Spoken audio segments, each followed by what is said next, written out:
What's up, everyone, and welcome to the Positive Pop Culture Podcast and the Multiverse Metalcore Nerds, where each episode I have a guest from the podcast and music community, and we talk about the latest and greatest in entertainment. I'm your host, Sean Mott, and today we're talking about the biggest movies coming to theaters this summer. My co-host this week is Rob, aka Dying and Designer. Welcome to the show. Thank you for having me. I'm excited. How you doing? I'm doing great. We're recording this on a nice Thursday day. It's sunny. Yeah, it's exciting. It's a good day. How are you doing? Good. In the sunny Florida, originally from Chicago, but here recording. So no complaints. Went to the gym, took a bunch of medicine and ready to go for the day. Going to record a bunch more. So excited for that and excited to chat with you guys. And let's get after it. Amazing. I love to hear it. And whether you're returning the show or first time listener, thank you so much for tuning in. Best way to support the show, go over to your favorite podcasting platform, hit that subscribe button. If you're watching on YouTube, subscribe button's right there. That like button, you can comment. Let us know what movies you're looking forward to this summer. And if you want your daily fix of Metalcore Nerds, you can follow us on all social media at Metalcore Nerds. Now, I like to kick off every show with the now watching section, where basically we just talk about what we've been watching recently, whether it's TV, movies, and theaters, at home, new, old, doesn't matter. Anything's up for the table. I'll be saving a couple for mine when we get into the summer movie list. But Rob, what have you been watching lately? Yes, so Last of Us season 2. I'm watching that. Yes. How'd you feel about it? Not all the way through it, but okay. Yeah, it's stressful. You're like rooting for different people, and they're just getting killed left and right. And you're like, damn it, I was like really liking you. But yeah, it's definitely like crazy because like we grew up on these like movie, zombie, apocalypse, end of the world type things, and they did a great job. But it's like, damn, like what if that actually happens? Like it puts you in that mindset of like survival, and you're like, what the hell would I do? So I'm really enjoying it, and it's got me kind of mentally preparing just in case something like this does happen. Hopefully not, because we got lots of music and lots of life to live, shows to play. But yeah, it's been great so far. I think I got 2, maybe 3 episodes left. Excited to finish it. And I'm sure there's going to be a season 3. They're probably working on it. Who knows? But pumped to see kind of what happens in the finale. I'm interested to see how you feel when this season ends and kind of sets up what season 3 is going to be. Season 3 is going to be a very interesting thing, I think, overall. Because the last of season 2 has been a wild ride. Because I played the game, I love the games. They're some of my favorite things. Epic games, dude. That's why, like, my guitarist Jeremy was like, I haven't watched because I want to play the games first. Everyone's rated gamer. He's just like, I haven't played it, and I'm like, dude, missing out, dude. He's like, probably when we get back from recording, I'm probably gonna play.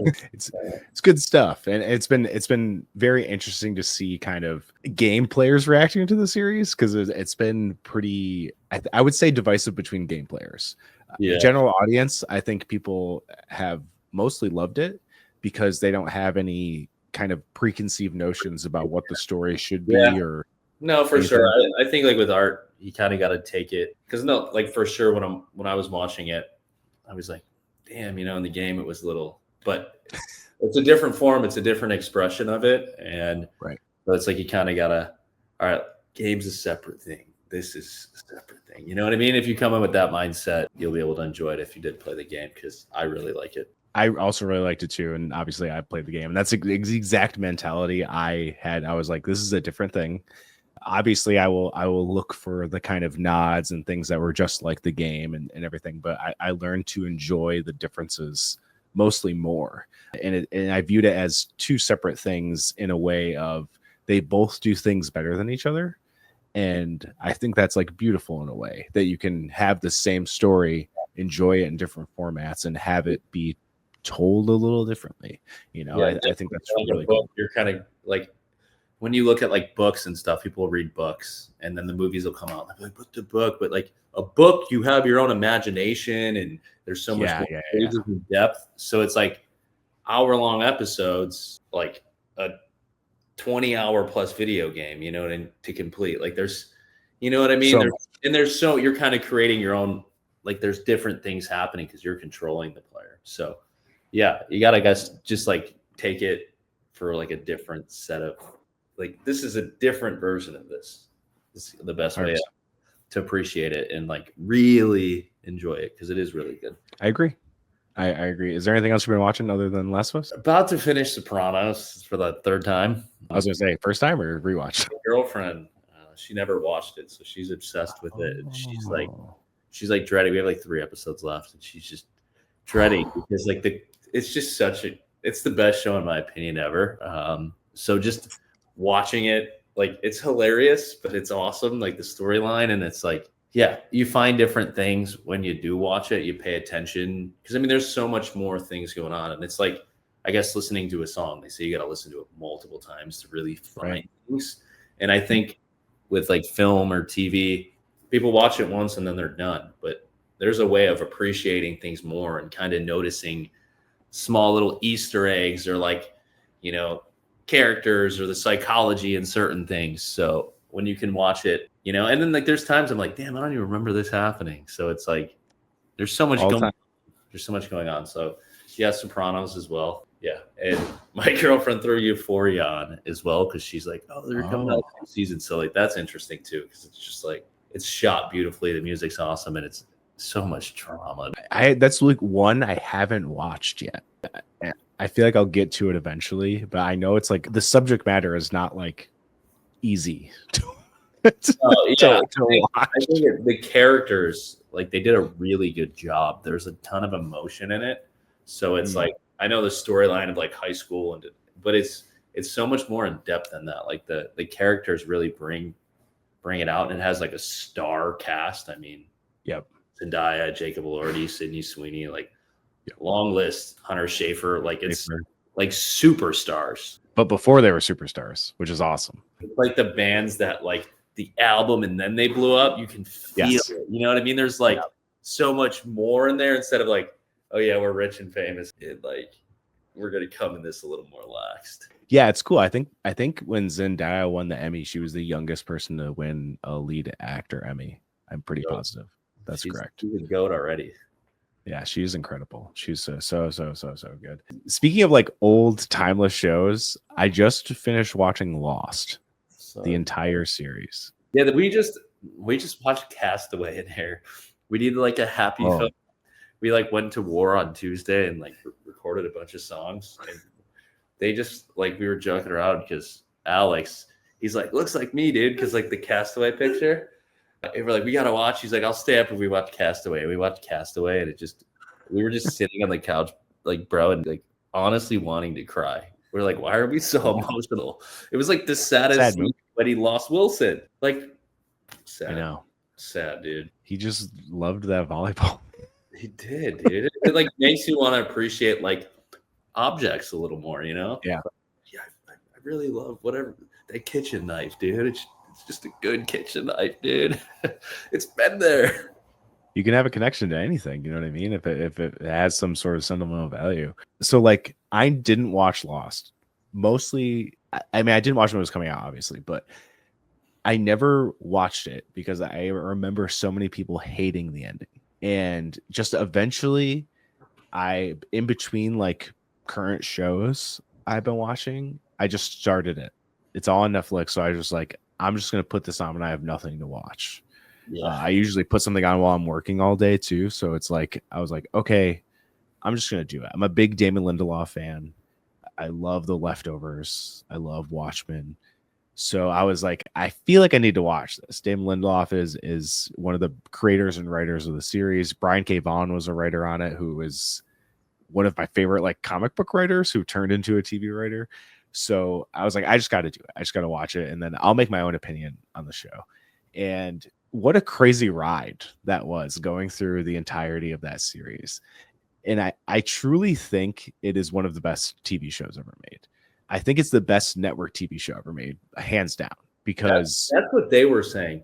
Jeremy and Alex were sitting on the couch like, as we're watching Castaway. I haven't seen it, but you're kind of inspiring me to see it along with them. They're like, it's just so damn good. So like it is. I got a new show now, which is killer, even though it came out a while ago. But that's the beauty of film. Like it's always there. You know what I mean? It's always there. It's always there.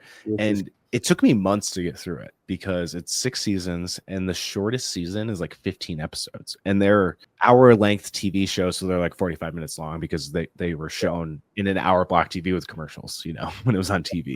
I will say I'm so glad I binged it because I think I would have gone mentally insane trying to watch this week to week because can you imagine like back in the day? No, like you gotta wait. You're like, what do you mean? We gotta wait a week? Like we gotta wait a week to see what happens? Yeah, that's where they get you. They always get you at the end. Always. You're like, I need to know. I need to know, dude.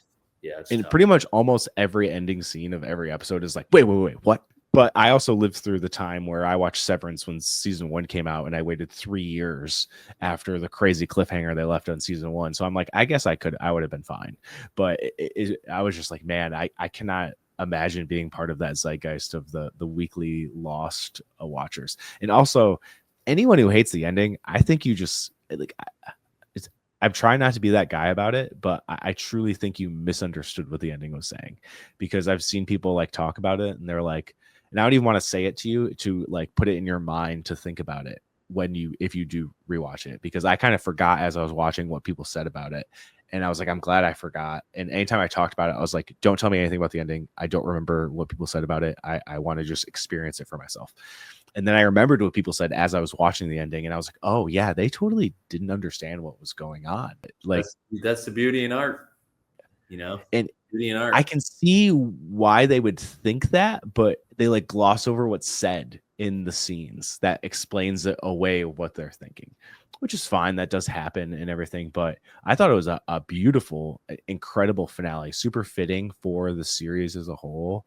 And like truly that series, like Severance wouldn't exist, I don't think, without Lost. Like shows like that, like I don't think they would be a thing, because they kind of like coined the mystery box without, I don't know, like, and the thing is, the mystery box isn't even the central plot of the story. I mean, it does drive everything forward and everything, the mystery of the island, and there's a million other mysteries that happen throughout the series.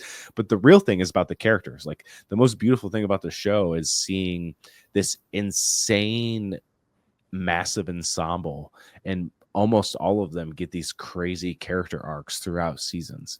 And that's like, that was the coolest part of it. And that's really the point of the show, is to like show these characters from point A to point B and how their lives are all intertwined together and stuff like that. So what a wild, beautiful, amazing, weird show. That's the way we do it. All the great shows have that. All the great shows have that. An episode, catered, you get to really know the person. So yeah, definitely killer. And almost every episode, I mean, every episode does have some sort of flash something. Like a lot of them have flashbacks that show them like before the accident, and it gives you more insight into their character and everything like that. Like it's truly wild. Like even I think about it, I'm like, oh yeah, Arrow probably got that from Lost, because almost like the first 3 seasons all had flashbacks intertwined. And I'm like, this show is so revolutionary for what it did. Yeah. Other than that, I watched this new series for Apple TV Plus. It's called Smoke. It stars Taron Egerton and Journey Smollett Bell, and also John Leguizamo's in it too, which is cool. And it's based on a podcast, I guess, which is pretty fucking wild.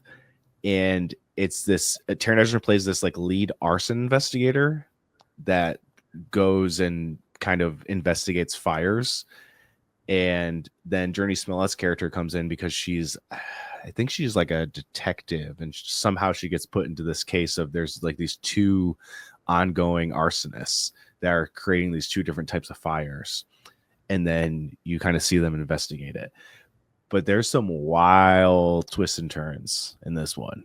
Super wild. I mean, if you've listened to this podcast, I've sung the praises of Apple TV Plus. I think it's one of, or if not the best streamer out there in terms of quality, at least for TV shows. Their original movies have been mostly miss, but as far as TV shows, that they have some of the best out there. Like I just talked about Severance, and just what and I just firmly believe that Taron Egerton belongs on TV. I don't know. I love him as an actor, and he's been in some awesome movies, but what he gets to do in TV, I think, is truly special. If you haven't watched Blackbird, he was nominated for a ton of awards for it. That was also an Apple TV Plus show.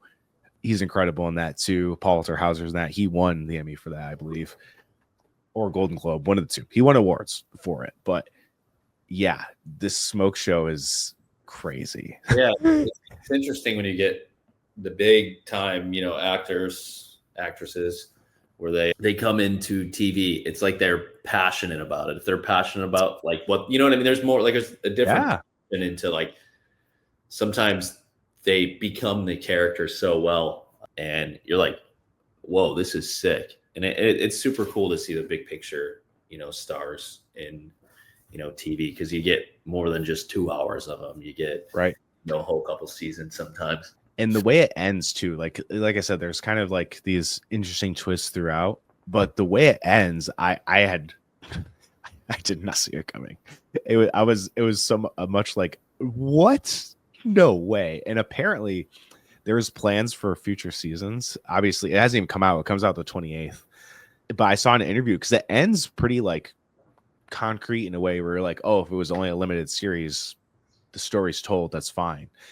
But apparently there's more to this, to the story, because I haven't even investigated the podcast part of it, and I kind of want to now to kind of just see how it was all laid out, mostly because I just wanted to enjoy the show for what it was before I did any research on it.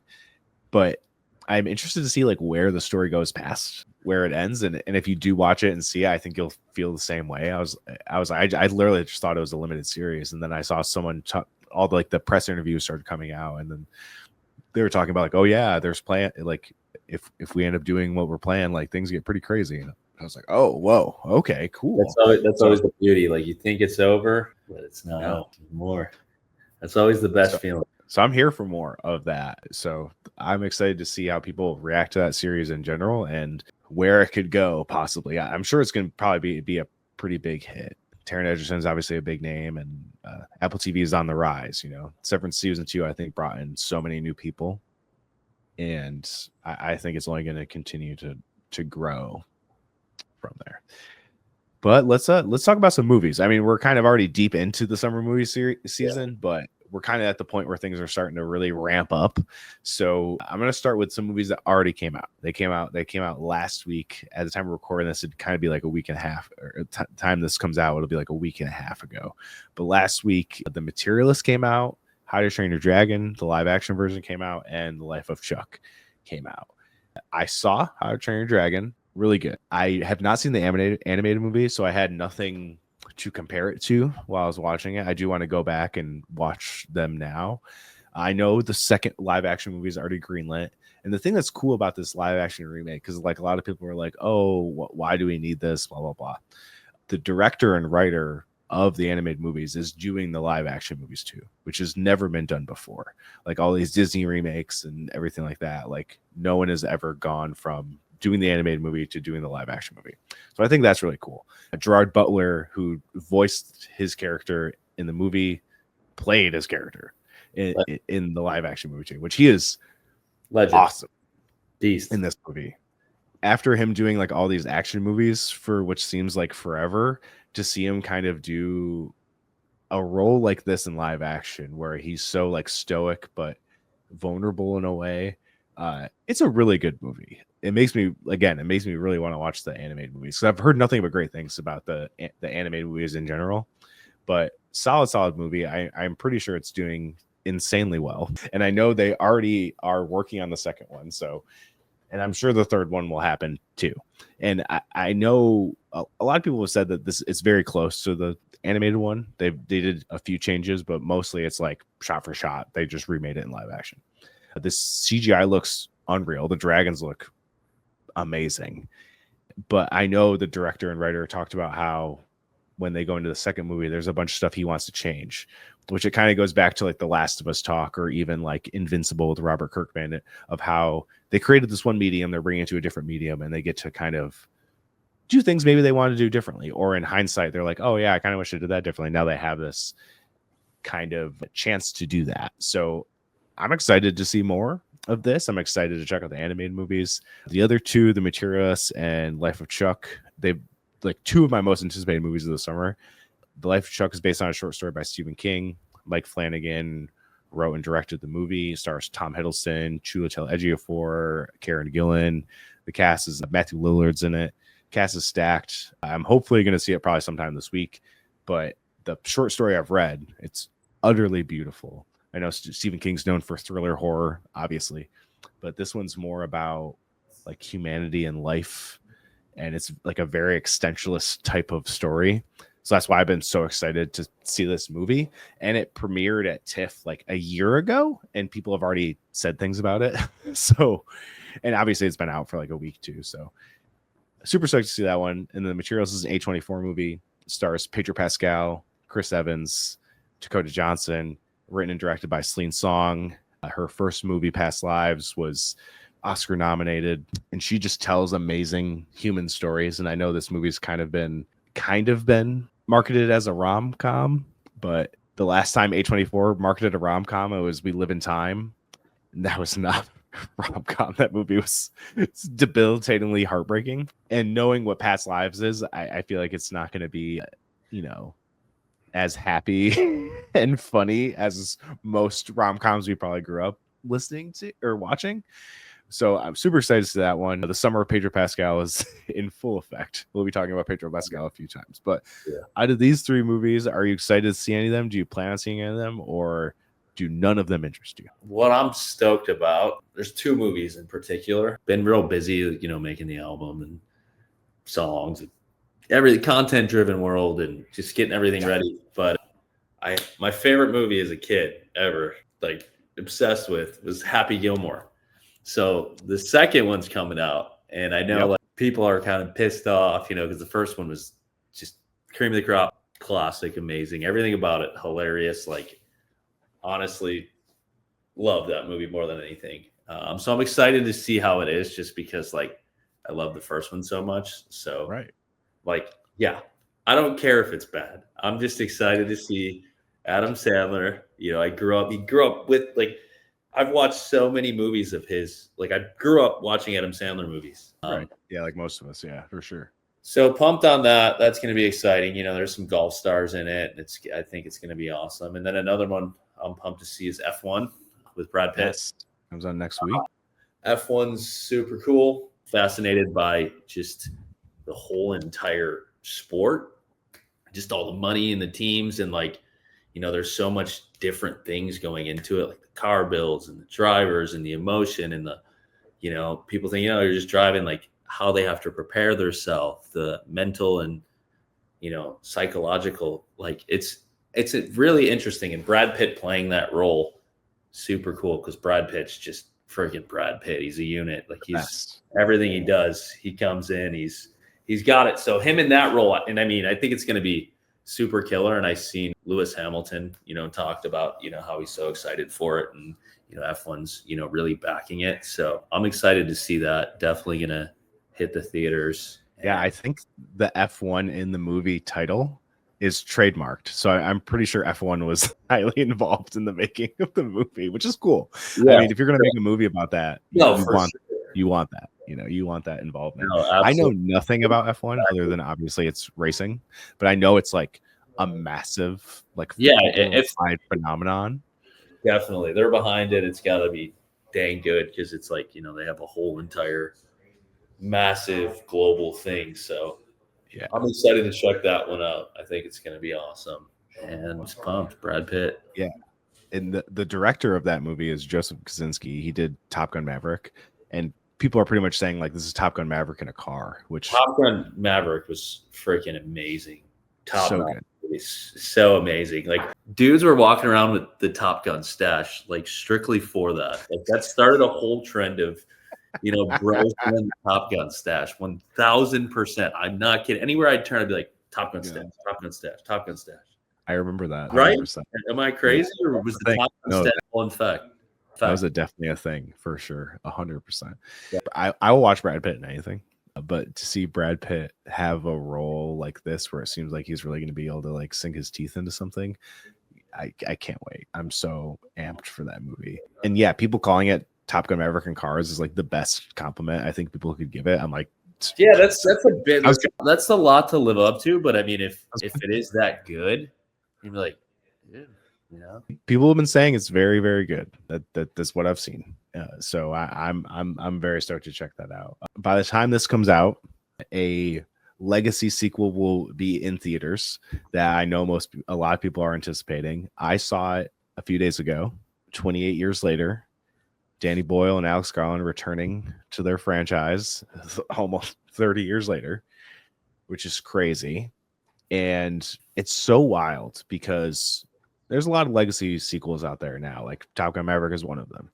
And a lot of them are kind of predicated in some form of nostalgia with them, which is fine. You can use nostalgia in a smart, good way where it doesn't feel cheesy and gross and kind of like a money grab. And there's been examples of that as well, for sure, especially in recent years.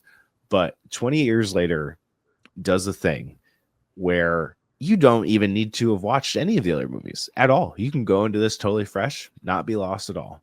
The only thing I think that you would have a leg up on people with watching it is there is some very subtle references or kind of like callbacks, Easter eggs type things, but they're not like crazy cameos or overt kind of things. They are very layered in there, which is really cool. But yeah, the only thing other than that you would have other than catching those references is kind of knowing what the world is, knowing about the infected and knowing about how it's affected Europe, or at least what they've shown in the other movies. And that's what's cool about the other movies. It kind of just shows you like a little slice of what's going on in this world. And that's what this does as well. It's a whole new batch of characters, a whole new section of Europe. You kind of find out what's been going on in the last 30 years, sort of. They kind of tell you again, and that's the thing I love about this movie is that they don't hand feed you anything. All the information they give you and all the new lore is kind of just sprinkled in, and I like that about it. And the story subverts so many expectations, at least for me. And most critics, press people have mostly loved it. From what I saw, all like the review embargo went up yesterday, and at first I was talking to a guy and he seemed mixed on it. And then when all the reactions started coming out, like pretty much most of them were very positive, calling it the horror movie of the year. And I feel like that's kind of crazy, especially when like Sinners came out, and it's been a very good year for horror just overall. Like there's been a ton of like really, really good horror movies this year. And so far, it's my favorite movie of the year. I still haven't seen Sinners. I need to watch it. I just have not watched it. I just got to watch it. But 20 years later is pretty phenomenal. He filmed 28 days later with like this small camcorder. It was like all digital, and it kind of changed the landscape of like how some horror movies were like filmed back in the 2000s. And this one uses a bunch of like rigs with iPhones, and some of them were so that the rigs were much smaller and they could get it into areas you usually can't get in with normal cameras. And there's also this one you can see online. It's this crazy like curved structure, and it has tons of iPhones mounted. And when you watch the movie, you'll see how it's used, and it's so fucking cool. There's so many like I feel like it's so hard in a day and age where it's like film has been a thing for so long, and not many things feel like fresh or inventive or new feeling. But the way this movie is like shot feels so new, and I feel like I think it's going to do what its predecessor did 30 years ago. And I feel like a lot of horror movies, or maybe even action movies, might take some things that this movie did and implement it going forward. And it's just like the more I think about it, and because I brought my friend to this press screening who is like 28 Days Later is like his favorite movie of all time, and we had a long drive home from it, so we just like talked about the movie for like 2 hours after. And the more we talked about it and the more we like tried to dissect it, like the more we fell in love with it. And I think that's like the best thing about movies and TV. There's a few like nitpicks I have, and it's kind of just visual things. I think like a few visual things kind of feel not like they feel a little out of place. And that's just me nitpicking, to be honest. The ending is one of the most insane endings I've ever seen for a movie. It's so batshit crazy out of nowhere And the reaction to that has actually been mostly positive, but I can see people going either way on it because it is so out of pocket, like the most out of pocket. So interested to see what, as more people watch it, what more people think about it. Have you watched any of those movies before? 28 Days Later, 28 Weeks Later? Haven't Either had of a those? chance yet. No, they seem insane. Just the way you're describing them definitely makes me want to, go home after we get out of here and just like watch things and dive into that world of art. You get locked in the studio and for days, you kind of Right. want to, you don't want to stop creating or, seeing visions and worlds and things like that. Cause like once you leave, the serotonin's like Gone. normal life. So it's like, then you Yeah. can, a whole new world. So it's fun being able to create a world and then watch a world that got created. Yeah, and it's they're like zombies, but it's more like The Last of Us where they're called infected. It's so funny because I feel like both franchises have affected each other because I know Alex Garland, the writer, has talked with Neil Druckmann and they talked about how they both have kind of influenced each other, which is really cool to see because they are very different. It is similar in a way where they're not undead people like zombies. They are infected people and they become infected and it kind of takes over, Europe at least is what they've said in this world. But the way it gets infected is so fast. It's way faster than like The Last of Us. And it's kind of just like a viral infection. It gets passed by blood or saliva, but pretty much if you get in contact with it, it's like instant. Boom, you're turning. And as soon as you turn, they like puke blood. It's like so gnarly and gross, but it's like the way it tries to spread infection is so terrifying. It's like way more than, like you need to get like bit or something like that in The Last of Us. Like this, it's like in the first movie, a character, like a drop of blood goes in someone's eye and that's game over. He's done. Like that's how easily you get infected. It's absurd and so and scary. And there's a scene in the new movie where they kind of highlight how like scary it is to get infected and like how they wipe away blood and stuff like that, how it can just be that easy, so it's really cool. I think you'll really enjoy it because it's not your typical zombie movie at all. It's like the first one especially is like very cerebral and very like a story just about this guy and him experiencing this apocalypse and stuff. It's good stuff. Terrifying. Oh, utterly terrifying. Also, that comes out that this weekend is Elio. It's a new Pixar movie. Basically, this kid, he feels like left out on Earth, and then he's trying to like communicate with aliens, and somehow he does communicate with aliens and gets thrown out to space, and it becomes this weird intergalactic journey. It looks pretty cute. I mean, Pixar kind of does no wrong in my eyes. That they've always done it forever and done it right. I mean, yeah, massive movies. Like as an adult, going back watching, the older stuff like the Pocahontas and stuff, like you're just like, wow, this was like so beautifully done. I understand why I loved it so much as a kid. Right. And they always have a way of, where it's like, oh yeah, it's like a kid cartoon, but then the message behind it is like extremely profound and like really well done. And so I can never count out a Pixar movie ever. I know it's like the tracking on it is pretty low and it's probably not going to do that well, which is sad because the reviews are pretty positive. So I'm like, bummer. Yeah, sometimes things, the universe is on a lag. So sometimes true comes out there and then word of mouth or people discover it or, like exactly happens all the time and just, art and pop culture and film. So you never know. For sure. I mean, it could be like come out and everyone's like a couple years from now, it could be like the Netflix #1, movie and everyone's watching it. You never know. Yeah, the good thing with Disney Plus is that like once it hits Disney Plus, I'm sure it'll have like a big boom, as far as that. So at least I love that. I want to get to July because we talked about F1, which comes out in the end of June 27th. July is the big month of movies. We got Jurassic World Rebirth, July 2nd. We got Superman, July 11th. We got Fantastic Four, July 25th. Also, Happy Gilmore 2 comes out on Netflix on July 25th as well. We got Eddington, the new Ari Aster movie, coming out July 18th. And we have I Know You Did Last Summer reboot happening July 18th as well. Yeah, that'll be interesting. It will be interesting. It'll be fun. Those are all the first fun. So it'll be rewatch those for sure. You gotta just kind of get. Well, let's see what's gonna happen. Watch those again. Yeah. So that's exciting, and I mean, obviously, can't wait to see it. But the big three are Jurassic World, Yeah, Superman, Fantastic Four. Those the big blockbusters of the summer. Superman always crushes. Superman's always like just it's freaking Superman, and I Fantastic know Four, obviously classic. it's crazy because it's seeing these two kind of like pillars of each brand coming out in the same month. And it kind of feels like it's like a new start for not a new start, but one, it is a new start for DC, and Fantastic Four just feels like so fresh in the world of the MCU that's been going for since 2008. Superman, though, I feel like it's such an important movie to come out now with everything that's going on, because like a lot of people have kind of missed the point of like Superman's an immigrant story. Like it just We can use Superman right now.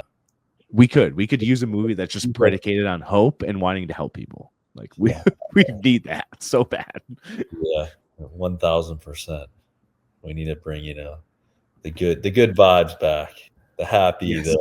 we're all here, we got each other. Exactly. I'm with you 100%. And that's why I'm hoping it does. And I know pre-sales have been very high for it, and I just think James Gunn is a remarkable storyteller, especially in the comic book medium. Like Guardians movies, Peacemaker, Suicide Squad, like everything he's done I think has been great. And I feel like we're seeing a new side of him in this movie, because again, it's he's kind of known for that like raunchy humor, kind of taking the misfit of toys and bringing them together into some sort of found family. And I feel like this is a very different beast to tackle in Superman. But every trailer I've seen as they've gone, I'm like, this movie looks better than I even thought it was going to be, and that's exciting. I'm so excited to see it. Same with Fantastic Four. I just think my I don't know if it's even a hot take, but I think Superman's gonna be the better movie of the two. And I'm excited for Fantastic Four. Like I love Pedro Pascal, I love Joseph Quinn, Eben Backrack, from The Bear, Andor, playing Ben Grimm is like the most inspired casting I think I've seen in a long time. And like seeing this crazy alternate universe 1960s retrofuturistic New York is super dope, and seeing Galactus done as comic accurate as fuck is awesome, and I can't wait to see Galactus not be a cloud. That's great. So stoked for that. And it's adding more into this, leading to these Avengers movies. Like Thunderbolts had a nice segue into the Avengers movies. The new Captain America did as well. So it's like we're on like full speed ahead to these movies. So I'm excited to see how that ties into that as well. And Jurassic World looks cool too. I'm going to be honest, I have not seen the last two, and I know this is like a new start. But Gareth Edwards is a great director. He did Godzilla, he did The Creator, and I didn't love The Creator, but visually it looked incredible.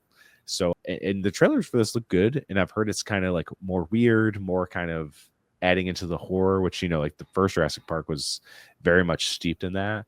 So I'm excited to see what kind of I'm just excited to watch some weird dinosaurs do some shit for a few hours in that one. Yeah, at the very least. oh yeah. So I'm excited for all those three. And then Eddington, another Pedro Pascal movie. Again, I told you, summer Pedro Pascal. He's everywhere. You talked about The Last of Us too. I mean, dude is everywhere. It's definitely he's definitely his time. Yeah, like he's kind of the guy. Which I think he's incredible. Great. So I'm here for it. He's phenomenal. Like his emotions, and you just really feel his character. Like you said in the last, you're like rooting for him, and he's just you're like he's doing things that you're like, it's Pedro Pascal. Like, he's a good guy. He's a good guy. Like he can do that. He's a good guy. He's just trying to protect himself, make sure he's good. And then Eddington, I only watched the first trailer. I know it's kind of a COVID movie, and Ari Aster I have such a weird relationship with, because he obviously did Hereditary, which I think is like one of the best modern horror movies made.